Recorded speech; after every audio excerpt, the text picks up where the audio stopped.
Dear viewers, the show will begin in 2 minutes.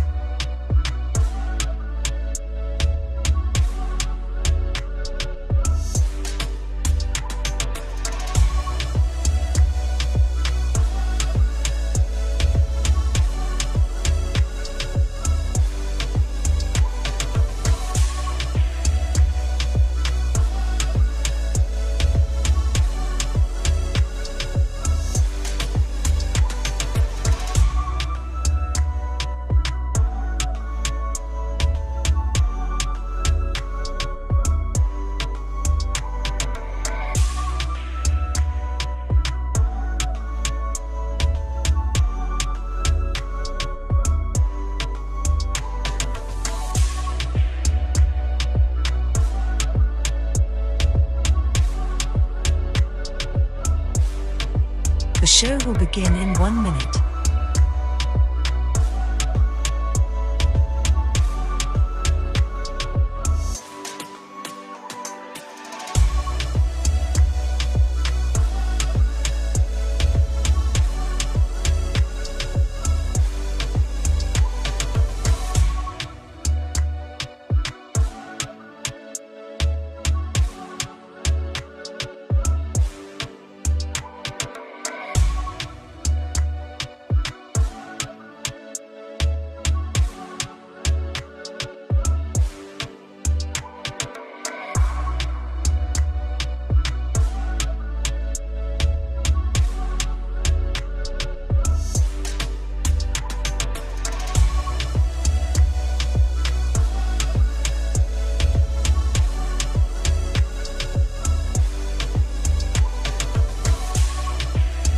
The show is about to begin.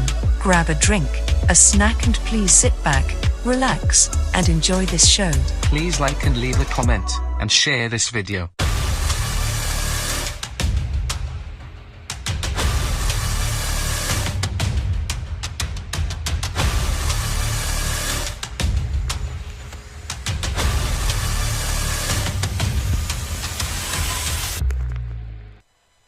Welcome to live show 86, Whispered Warnings, Iran and Israel face off, coming to you as always from the beautiful city of Minsk, Belarus, broadcasting from the other side, Studio 1 on this October, Wednesday the 9th, 2024. We know you have many options and I truly appreciate that you're choosing to watch us tonight. Please don't forget that hit that thumbs up and share the video on your social media. It really helps us grow. Tonight we're diving into the whispered warnings exchange between Israel and Iran with threats of further attacks looming. Iran has made it clear that it will escalate if Israel targets its oil or nuclear facilities. There's also growing rumours that the US and UK may get involved in these strikes against Iran. Are we on the brink of World War III? Let's find out. Could be wrong. I could be right. We find ourselves on the edge of what could be one of the most dangerous escalations in the Middle East, a region already steeped in conflict. Here's the situation as it stands. Israel, having endured a series of missile attacks from Iran, missiles that Tehran claims are retaliation for strikes against its allies, now faces a critical decision. The Israeli military is reportedly considering targeting Iran's most vital asset, its oil infrastructure. So, why such a bold move? Oil is the lifeblood of Iran's economy. By striking at refineries or key installations, Israel could potentially deal a crippling blow to Iran's financial resources, forcing Tehran to reconsider its stance on further aggression. And Iran would just fire back and destroy Israeli ports and other infrastructure. But Iran has made its position crystal clear. Any Israel attack on its oil, or even more provocatively, its nuclear facilities, will trigger a massive retaliation. Iran has promised to unleash thousands of missiles, not just at Israel, but potentially targeting other key oil-producing nations in the region. Such an escalation could upend the entire Middle Eastern oil supply. The global implications would be immediate and severe. Oil prices would spike dramatically, with the Middle East responsible for a significant portion of the world's oil production. Any disruption would send shockwaves through global markets, and the price of petrol and gas would skyrocket, affecting transportation, food costs, and countless other industries. We could see panic in the stock markets, a rapid sell-off that might trigger a financial crash. Currencies would be affected, particularly in nations heavily reliant on oil imports, and many countries could face economic turmoil. But let's take a step back and ask why we've arrived at this point. This conflict isn't just about missiles or oil, it's about power, survival and influence. Iran sees itself as a key player resisting Western dominance, particularly American influence in the region, and it views Israel's actions as part of the broader geopolitical game. For Israel, this is about survival. The threats they face are constant, and the military strategy through aggression is aimed at deterrence. By potentially attacking Iran's economic heart, Israel is sending a message: the cost of continued aggression may be too high for Tehran to bear. Meanwhile, the international community is watching closely behind the scenes. Diplomatic efforts are more likely in overdrive, with world powers trying to balance their alliances, preventing economic chaos and avoid a full-blown war that could spiral out of control. What does all this mean for us, the everyday people across the globe? It's a stark reminder of how interconnected the world is. A conflict in the Middle East can ripple across oceans, affecting jobs, economies and daily life in ways we often overlook. A missile in one part of the world can have consequences felt in your wallet, your workplace or even your local grocery store. As this situation unfolds, we are left with a choice. Will diplomacy and cooler heads prevail, or are we on the brink of something far more devastating? In this moment, the stakes go beyond the Middle East. They are global, and as the world watches, we hold our collective breath, hoping that the reason and restraint will win out over the rush to war. And I could be wrong, and I could be right. Could be wrong. I could be right. And first up, like we try and always do, we've got some Belarusian news, so let's get on to that. And a report from Belta in Belarus. There's another 45 individuals that have been named as suspects in ongoing criminal investigations related to extremism. According to the Belarusian Investigative Committee, the radical community has launched a new initiative called Platform 2025, which aims to unite extremists for coordinated actions during the up-and-coming election campaign in Belarus. The stated goals of this group include attacks on the constitutional system, external interference in internal affairs, and the promotion of the political agenda that goes against the national interests of Belarus. They're also attempting to disrupt the electoral process, escalate tensions, and deepen societal divisions through destructive information campaigns. Among the suspects are 22 newly identified individuals who have been linked to the activities of Svetlana Tikhanovskaya and her supporters. These individuals have been charged under Part 1 of the Article 357 of the Belarusian Criminal Code. Authorities have also noted that members of the extremist group, People's Embassies, and its branch, Belarusians of Abroad, organised small street protests in various countries including the Czech Republic, Ukraine, Finland, Poland, Latvia, Lithuania, Germany and Georgia, and even the United States. These gatherings were marked as the Day of Dignity 2024, and according to the report, their goal was to undermine Belarus's authority on the international stage, while using extremist symbols and offensive slogans to incite hatred. Another 23 people involved in these street actions have been also added to the list of criminal suspects charged under Part 3 of the Article 361-1 of the Criminal Code. The investigation has revealed property and assets belonging to these suspects within Belarus, and the authorities are currently conducting searches, sieges and other legal measures. The investigative committee, who has vowed to ensure that justice is served not only by prosecuting these individuals, but by also seeking compensation through damages through special proceedings. This is a developing story, and we'll continue to follow it closely to bring you up the latest updates. And there's a newly issued decree in Belarus on the suppression of flights of aircraft models and unmanned aerial vehicles. The first version of this updated decree was signed today, and it significantly expands the scope of control over UAVs and other remotely operated vehicles. The decree provides the legal framework for the use of physical force, special equipment and even weapons, not just against traditional UAVs and model aircraft, but also unmanned ground vehicles, surface vessels and underwater vessels, whether they are controlled remotely or operated autonomously. What's crucial here is the decree extends the authority to use weapons and the special means beyond military personnel and law enforcement agencies.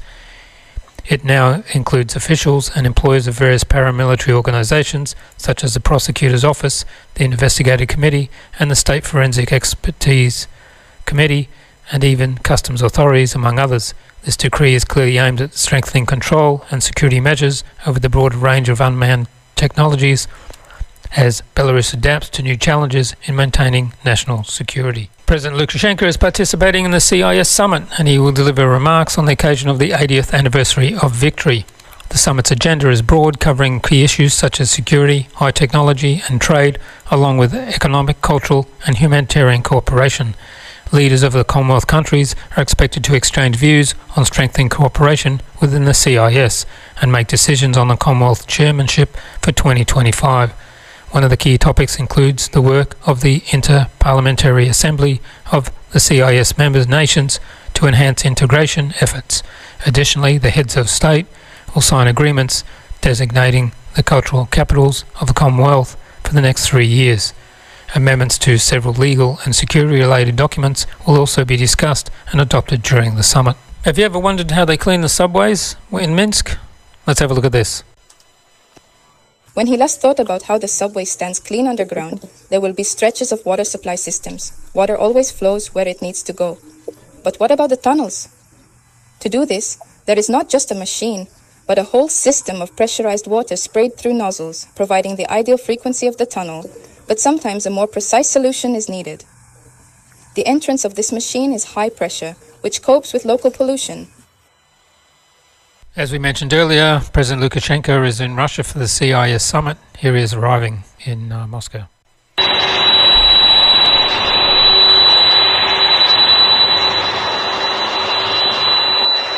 Your Excellency, we've received your respectable suggestions. Allow me to welcome operations. Thank you very much. Well, let's proceed. Since there was no issue, the reception was absolutely wonderful and very warm. I understand, and this indicates your relationship. He now had a top-level group and got involved in the work itself, but we will request it later. I was just talking to you. I already do. Dmitry Nikolaevich, no, they don't mind. Well, how to work? Well, you don't need to change anything. In short, you have to work well. You'll do that. Why did you scold me? 24 questions, no group.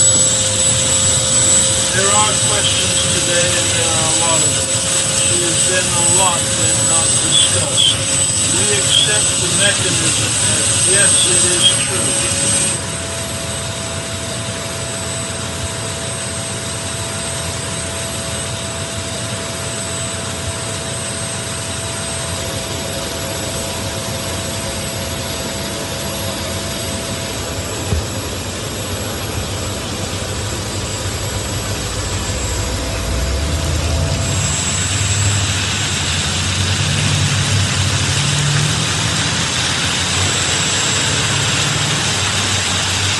And more than 4,000 Europeans have visited Belarus without visas in a week. The total since April 15, 2022 is 975,819,000 European residents have visited the country. On his arrival at the Kremlin for the CIS summit, President Lukashenko was asked what he was going to talk about, and let's listen what he says. Please reveal the secrets of how yesterday's dinner went, what the holiday people talked about it. Travel good dinner. Well, What did they talk about besides? festive. Oh, listen, yesterday we talked about all the questions. I'm going and thinking about what we will talk about today. What is the most important thing for us? The range of policy encompasses specific internal issues. However, the most significant point is that we remain united. And President Lukashenko was asked if there was any contacts with Ukraine. Let's listen to him. You in Ukraine are calling for you to go to Belarus. Well, let it be in football. We are waiting for them. But I have to tell you that in Belarus, if someone I say sorry and screams, it is people who absolutely do not make any decisions. It's just baking. Usually none of the serious people, even at the level of President Zelensky, thinks about going to Belarus. This headache is very serious, which will lead to collapse altogether. On a military level, Kyiv authorities, so this is just a diaconia of those people who are not responsible for anything. They can say anything, so we are absolutely calm in this regard. And then we do not hide the fact that we maintain certain contacts with the Ukrainian authorities, even if they are minimal, but through the channels that help us Russians. Exchange prisoners of war. Maintaining contacts at the humanitarian level is normal contacts. We are here working together with the Russians because from any side, from any position, you can enter Belarus in this way for 1,500 kilometers. There is definitely no need for a border with the Ukrainian. And he was also asked, does he feel safe? And does the nuclear doctrine have anything to do with that? Let's listen. Please, do you feel more secure now after Russia's change? I don't feel nuclear now because I already felt it at the time when the most serious weapons returned to the territory of Belarus. And then I felt, and now this is actually a strengthening of the position that we felt in Belarus, right? There is no risk, that's true. Listen to risks. The world is changing wildly now, so risks appear all the time, some disappear. So new risks have appeared for someone, but not for us. What's the fun of making a decision if you have to make it? If you have to use weapons, and look, even if we, as North Korea, had weapons that were produced and created domestically, it would never in its lifetime be used by any country on its own without consulting with its allies, especially without consulting the Russian Federation. Therefore, God forbid, but I say again that, as Putin said, you asked a question and I am answering it because it is unlikely that this is a serious matter with weapons. But if suddenly a topic is indicated, okay, it applies. Well, naturally they wouldn't just consult. We have held more serious talks with the President of Russia about the use of these weapons. The Russian nuclear doctrine now plans a nuclear response, perhaps a nuclear strike response, even if non-nuclear weapons are used against the allied state, not threatened. Where is that red line for you? Passes. State border. He said this clearly and definitely. If someone crosses our state border, we will do everything we can to use all the weapons that are available in Belarus. At the CIS summit, President Lukashenko talked about the victory in 1945. He said, memory can be stolen, truth cannot be stolen. If it weren't for the heroism of the Soviet people, there wouldn't be any of those states and people who are doing everything to discredit the feat of the Soviet people and take away our great victory. Let's watch him. Our memory is possible. It is impossible to steal the truth. If it were not for the heroism of the Soviet people, there would not be those states and people who are doing everything to discredit the feat of the Soviet people and take away our great victory. Over to the EU. The EU wants to build a comprehensive database of all assets of all citizens. That's everything that someone owns. The EU Asset Register is expected to be a comprehensive database that records various assets owned by citizens,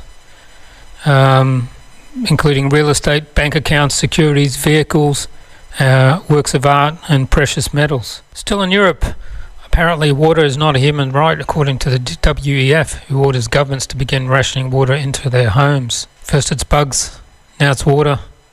No cars, you will own nothing, you will eat nothing, you will drink nothing, and you will be happy. And on the last show we saw Hillary Clinton and John Kerry and a few others calling for censorship. Here is the Secretary General of the United Nations. Platforms are being misused to subvert science and spread disinformation and hate to billions of people. This clear and present global threat demands clear and coordinated global action. Our policy brief on information integrity on digital platforms puts forward a framework for a concerned international response. In an interview with Tucker Carlson, Elon Musk commented on the censorship in Europe, particularly in the UK. Musk said, "There's a shocking amount of censorship in Europe. They, the British officials, are releasing convicted paedophiles from prison in order to put people in prison for Facebook posts." A shocking amount of censorship. You may have seen, like in Britain, I kid you not, how can this be real? They are releasing convicted pedophiles from prison in order to put people in prison for Facebook posts. There were, and this is I'm simply stating a fact, there were migrant rape gangs in England that would run around and prey on young girls, gang rape them, and some people found that objectionable, which obviously it should be objectionable, and they were upset about that, and so they complained about it online and were sent to prison. Now let's take a moment to focus on the powerful statement made by recently German MEP Christine Anderson. In a recent address, she warned about the aggressive push for 15-minute cities, digital IDs, and central bank digital currencies, CBDCs. According to Anderson, this is part of a desperate attempt to establish what she calls a totalitarian surveillance state before too many people become aware of the bigger agenda. In her words, they're running out of time because more people are waking up. She goes on to explain that the rapid escalation of these incentives is because people are becoming more aware and the opposition is growing louder. The window is kind of closing because the critical voices are becoming more and more and they're becoming louder. So that's why they're ramping things up. Christine Anderson doesn't mince words about the implications of these systems. Digital identity is not so to make your life easier, it's so government has total control of you. And she describes digital currency as the creme de la creme of control mechanisms. She paints a chilling scenario suggesting that refusal to comply with government directives, like taking the mRNA shot, could result into your account being shut down. With the flip of a switch, they just cancel your account. You cannot buy food anymore. You cannot do anything anymore. Anderson concludes that this is the direction of things ahead. It's to erect a totalitarian surveillance state. Let's look at the video where she delivers this impactful message. Ramping things up in a very aggressive manner, and people are now realizing it's almost like we're sleeping and they're building a cage around us as we're sleeping. What are the signs that you're seeing that they're ramping up this, and how far do you think they are away from achieving that goal of that totalitarian police, surveillance state or surveillance police state? They're realizing they're running out of time because more people are waking up. What they don't get, though, is people are waking up because they're ramping it up, right? It's getting so ridiculous. So they're kind of running out of time. They have a feeling, rightly so, the window is kind of closing because the critical voices are becoming more and they're becoming louder. So that's why they're ramping things up. And you see that. So, I mean, there is so many issues going on right now. They're erecting these 15-minute ghettos. That's what I call them. And they're starting with that pretty much in Great Britain. Then in Ireland too, it's kind of starting there. In Netherlands, of course. You have the bash down the farmers. Once again, we're being told it's just, to make a better life for us, to make the world a better place. But what it actually means is you won't have food. If the farmers don't produce food anymore, you won't have anything to eat. It's as simple as that. And tying into that, I wonder why Bill Gates all of a sudden, buys farmland, like crazy. Why would he do that? Well, if you have control over the food, you have total control of the people. So we're seeing all of these issues going on. Digital identity, next thing.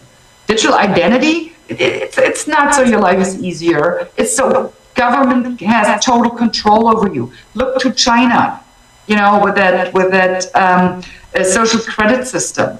That's our future. And I'm not talking the future in 30, 40, 50 years from now. It's happening now.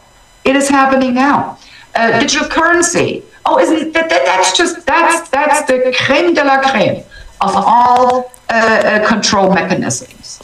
I mean, what do you think is going to happen if the next time you refuse to take an mRNA shot?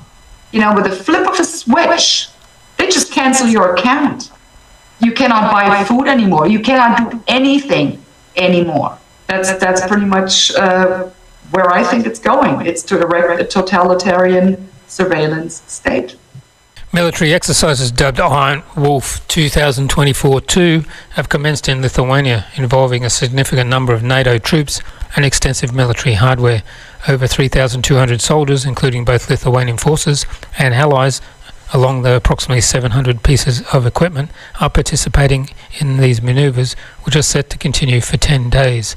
These exercises reflect NATO's commitment to enhancing the interoperability and readiness of its members, particularly in Eastern Europe.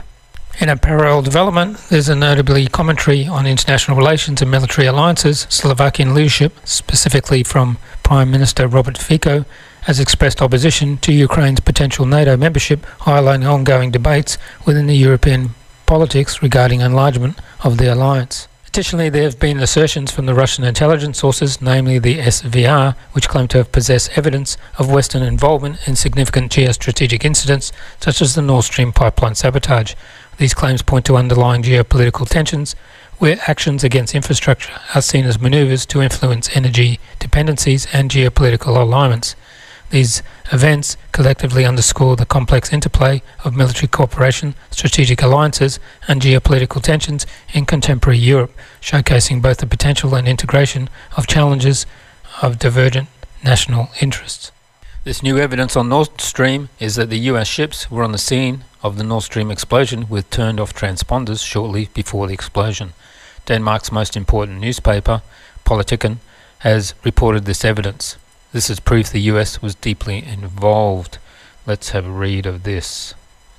A few days before the explosion that destroyed the two Russian-German natural gas pipeline, Nord Stream 1 and 2, which was laid at the bottom of the Baltic Sea, US Navy ships were on the scene. They had switched off their transponders, and when the harbour master on Christian's Island sailed to them because he noticed this and suspected an accident, the US Navy ordered him to turn back immediately. This is what the newspaper Politiken, one of Denmark's most important newspapers, writes. Christians is an island in the archipelago of the same name, which is called Østerlomen, and is easternmost point of Denmark, and is located not far from the island Bornholm, where both Nord Stream lines run. Politiken refers to the statement of the local harbour master John Anker Nelson as follows.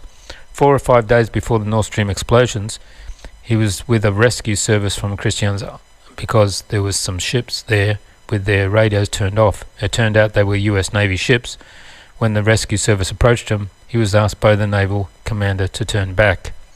So there's more evidence that the US Navy and the US was involved in these explosions. Over in the USA, in Polymarket, for the 2024 presidential election, the forecast is Trump is now 54% to win, and Harris is 45.4% to win. And if you think Trump's going to save everybody, forget it. He's just one of them. As you can see here, he was at this synagogue and graveyard with Ben Shapiro the other day. He's just like the rest of them.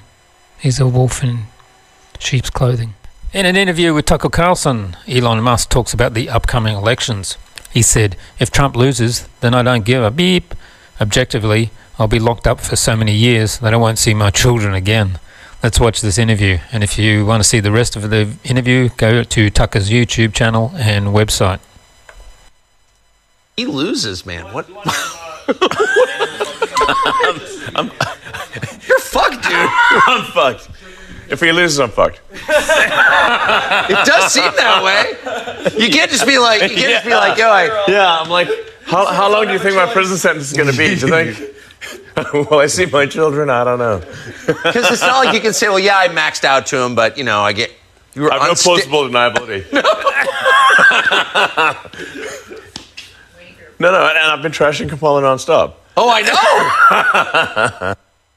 Also in an interview, Elon Musk tells Tucker Carlson the reason Kamala Harris is getting so much support from some billionaires is because Trump will release the Epstein client list. Elon said some of those billionaires behind Kamala are terrified of Trump win. And Tucker asked, do you think it's Reid Hoffman's uncomfortable? Elon, yes, and Gates. Tucker, you can sort of just look at them and you're like, that's a nervous person right there. Let's watch this. Out, do you think? You know, I think part of why Kamala's getting so much support is that if Trump wins, that Epstein client list is going to become public. Yes. And some of those billionaires behind Kamala are terrified of that outcome. Yeah. Do you think Reid Hoffman's uncomfortable? Yes. Yeah. And Gates. And Gates. Yeah. And I only ask that because you just look at them and you're like, that's a nervous person right there. I don't know. I mean, I assume you know them. Yeah. Yes. Reid Hoffman was my vice president of business development at PayPal. Yeah. 24 years ago. Does he seem nervous to you? Yeah, I mean, he's terrified of a Trump victory. Because of the disclosure that would follow? I think, yeah, I mean, I think he's certainly ideologically not aligned with Trump anyway, but I think he is concerned about the Epstein situation. Still in the US on our Diddy update, here's Jaguar Wright naming Diddy's accomplices. Let's listen to her. Stevie J should be charged. Mary J. Blige should also be charged. Jennifer Lopez should definitely be charged. Jay-Z should be charged. Khaled should be charged. Rick Ross should be charged. Usher should be charged and tried with him. And the lawyer representing 120 alleged victims of Diddy claims that numerous high-profile celebrities have quietly agreed to pay settlements in order to keep their names out of the spotlight. Seems if you got money, you can avoid justice. Jaguar Wright just claimed on the live interview that one of the Diddy tapes being shopped around right now is of Justin Bieber and Diddy, which is exactly what I was worried about. Justin is in the picture of a tragedy of a child star, or in this case, perhaps the literal video of it, she said. Let's watch this. A day before the report about the 9-year-old boy was released. And before people started confirming that the video that was being shopped around was Bieber and Diddy. See, that's the problem. Over in the UK, it looks like Jack the Ripper has been identified, as reported by the Daily Mail. The Daily Mail reports that new DNA evidence has conclusively identified Aaron Kozomonsky as one of the original suspects as the infamous Jack the Ripper. Key findings: Kozomonsky's family fled Russia after prominent Jewish revolutionaries like Ferafingna, Hesna Helfner, and Ignacy, orchestrated the assassination of the Tsar Alexander II. His brother, Isaac Abrams, was a key figure in the Masonic Lodge for Jewish immigrants in Britain, leading to the speculation that these ties may have shielded Aaron from justice. Kozomensky was believed to have acted out violent Masonic oaths which described brutal mutilations such as cutting throats and tearing open chests. Authorities in London were reportedly reluctant to arrest Kozomensky for fear of being accused of anti-Semitism, which may have allowed him to escape conviction. It's ironic that political upheaval in Russia might have led to these ritualistic killings in Britain, and the concerns over anti-Semitism could have led to a notorious killer walking free. a truly wild chapter in history. And there's a compelling theory suggesting that the Khafre pyramid in Giza was submerged beneath the sea for an extended period, challenging conventional explanations of its erosion. Instead of attributing the wear to natural elements like wind, sand or rain, this hypothesis points to the karst undercutting erosion on the Tura limestone cap of the pyramid. Such erosion, which curves upwards at both ends, is typical of wave action-induced seawall erosion observed in corners of harbours and seawalls, indicating prolonged exposure to marine conditions. The Tura limestone used in the pyramid's casing is particularly susceptible to seawater erosion, unlike the more resistant Mokattam limestone forming the pyramid's core. The erosion patterns on the Khafre pyramid are consistent with those caused by seawater, with waves roughly 6 to 8 feet high crashing against it. This suggests that at some point the sea level around Giza rose dramatically to about 576 feet above the current sea level, submerging at least part of the pyramid.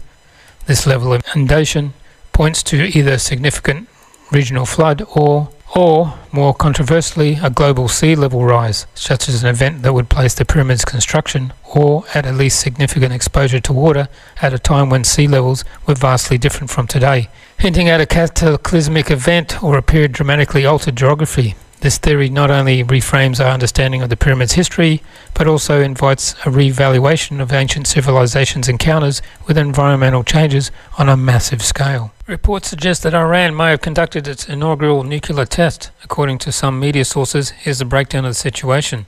Seismic activity. Armenian seismologists detected an earthquake with a magnitude of 4.6 on the border with Iran. The analysis by American experts. Upon analysing this seismic data, American analysts noted similarities between patterns observed during Pakistan's underground tests of the mini nuclear charge. There's also lack of aftershocks. Notably, a geological station in Armenia reported the absence of aftershocks, a characteristic often associated with man-made explosions rather than natural earthquakes. And the media reports from various sources, including a statement from journalists, all have claimed that this seismic activity aligns with what might have been expected of a nuclear test conducted by Iran. Despite these allegations, there has been no confirmation from Iranian officials regarding the conduct of a nuclear test. This scenario raises significant concerns, given the implications of a nuclear test by Iran on global security, non-proliferation efforts. However, without official confirmation or international verification, these reports remain speculative. The Iranian foreign minister has stated that Iran is fully prepared for war. Iran does not want war and does not want to increase escalation in the Middle East, although it's not afraid of conflict. Iran is ready for any scenario. The armed forces have already identified the necessary targets. Let's watch him talk to the press. ایران خواهان افزایش تنش نیست، خواهان جنگ نیست. اگرچه ما از جنگ نمیترسیم، همه جور آمادگی کامل داریم. اگر میخواهند اراده ما رو امتحان بکنند، همونطور که اینجا عرض کردم، میتونن این کار رو انجام بدن. ما برای هر سناریوی آمادگی داریم، برای هر وضعیت آمادگی داریم. نیروهای مسلح ما در آمادگی کامل و 100% به سر میبرند. تمام اهداف لازم رو شناسایی کردند. At one of the White House briefings, a journalist said he can't take it anymore and confronts the state spokesman on the immoral US behaviour. He said, "We're sick of this bullshit. You're risking a nuclear war in Ukraine and abetting genocide in Gaza." Let's watch this.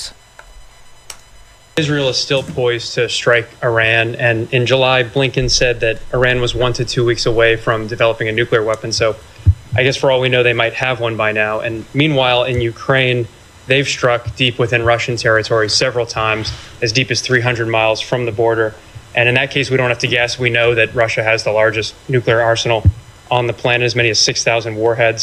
And so one of the risks of arming militaries that are striking in the territories of nuclear powers is that one of those gets deployed, and then it could escalate very quickly from there. So it's rarely discussed, but it's important to address that the nuclear risk is real, and it could very abruptly mean the end of, what humans have worked for thousands of years to collectively achieve. And us today are very lucky to live with the fruits of that achievement, and I feel like we're treating the risks kind of brazenly. So my question for you is, we often hear in response to these concerns that, well, Putin, Khamenei, they're war criminals, they're terrorists, as if they're too inherently evil or immoral for us to negotiate with. But meanwhile, this administration has financed a genocide in Gaza for the last year, and every day you're up there denying accountability for it. So, I mean, what gives you the right to lecture other countries on their moral... So, if you have a policy question for me, I'm happy to take it. If you want to give a speech, there are plenty of places in Washington where you can give a speech. Yeah, but people are sick of the bullshit in here. I mean, like, it is a genocide. You are abetting it, and you are risking nuclear war in Ukraine for this proxy war. Plenty of other places to give a speech. Go ahead. Thank you, Matt. Bangladesh is moving... And now I'm joined by David Cruz from Unity News Net, and we'll discuss some world events and the UK. Thanks, Dave, for joining me tonight. Can you tell everybody where they can find you? Pleasure. Well, you can get us on Twitter at Unity News Net. We're also on Telegram and Unity News Network.co.uk. But best place is get us over on Twitter, and you'll see us there. Okay. First of all, let's start with Ukraine. How do you think the conflict is going for Ukraine and Russia? Well, it's gone on a lot longer than I would have hoped. I mean, my position on this is been the same throughout. I'm against this war. I'm against all wars. However, I mean, the blame, in my opinion, lies totally with NATO westward expansion and the behaviour of successive Ukrainian governments. However, I would have hoped that there would have been a peace, and I would have hoped that Russia would have, if I'm being honest, done a wee bit better than they currently have just now, because the only way this war is going to end, which I want it to do, is a Russian win.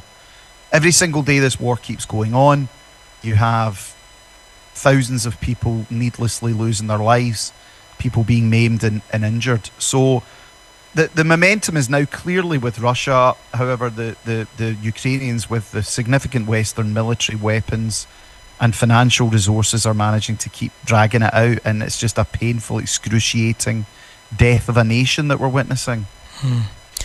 They still seem to keep threatening deep strikes into Russia, and with the change of Russia's nuclear doctrine, do you think NATO, UK or the US will allow these strikes to occur? And if they do, what do you think the consequences will be? Again, complete insanity.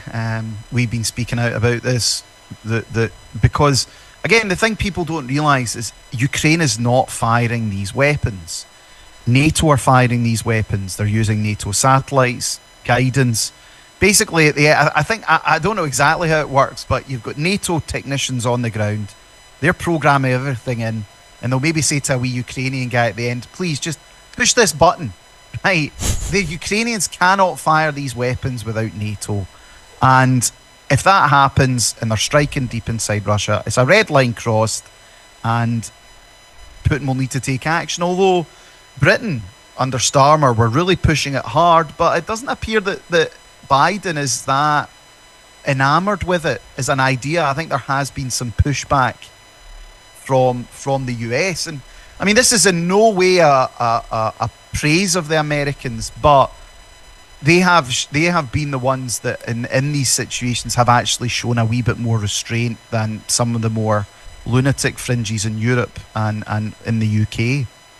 Yeah, I think it's Lloyd Austin, the defence minister there, who's been because apparently he's been talking to the Russian counterpart. They're still talking, so I think they were warned, he backed off. I think that was it. Yeah, it's as I say, it's completely insane. It would achieve absolutely nothing, just like the Kursk offensive. I mean, that was all over the news, and Ukraine are striking back. No one talks about it now. How many people are dead? Yeah, just for absolutely nothing. Yeah, used all their best men and all the latest equipment, gone. Depressing. Okay, really is. More depressing, the Middle East. After the missile attack in Israel by Iran, do you think Israel will respond? How do you think Israel will respond? What do you think they will hit? And do you think the US and the UK will also be involved in the attack? Well, it's a grim situation across the board, and this situation in the Middle East is very, very dangerous. You have Netanyahu's government, which is completely out of control. Let's just be honest. They're showing no restraint. I mean, he was talking about a 7-front war. Well, I mean, he started them all, and I just saw an article earlier that said they're not going to attack Iran's nuclear facilities, so perhaps that's a slight improvement, but I just see this continually escalating. If Israel goes into Iran and attacks, which they will, Iran will then respond. Israel will then have to respond to Iran's attack. Iran will have to then respond, and this is going to end in a war, unfortunately, in the region. And I'm very, very concerned about that. And unfortunately, due to the way America is run and a lot of the strategic interests, there's not going to be any brakes put on this. I am more worried now about a Trump victory in November in terms of geopolitics than a Kamala Harris victory. I mean, if I was solely voting in America on domestic issues, I'd vote Trump every time. But geopolitically, Trump is totally bought and paid for now by Israeli interests. I'm afraid. 100 million from Miriam Adelson, and I think Trump and the people behind him are spoiling for a war with Iran. Yeah. I saw a few videos of him saying they should hit the nuclear stuff. So who do you think will win, Trump or Harris? I think Trump will win, but I can't say that for certain. Okay, will it make any difference in the conflict in Ukraine? It would. I think it would be better for if Trump wins, it will be better for the conflict in Ukraine, but only because they want to divert the money and the military resources to a war with Iran. So it's Trump is not the anti-war candidate. He is, well, we're going to stop the Ukraine war, but then we'll pump the money into Iran. So, I mean, I think the Ukraine war would most likely stop with Trump as president, which would be a good thing. But as I say, it's a bit of a bait and switch, unfortunately. Whereas with Kamala and the Dems, it would just keep going. I mean, the thought of Kamala Harris as president is just it's ludicrous. Yeah, and it just shows you how bad America is that she's even in the running for it. Yeah.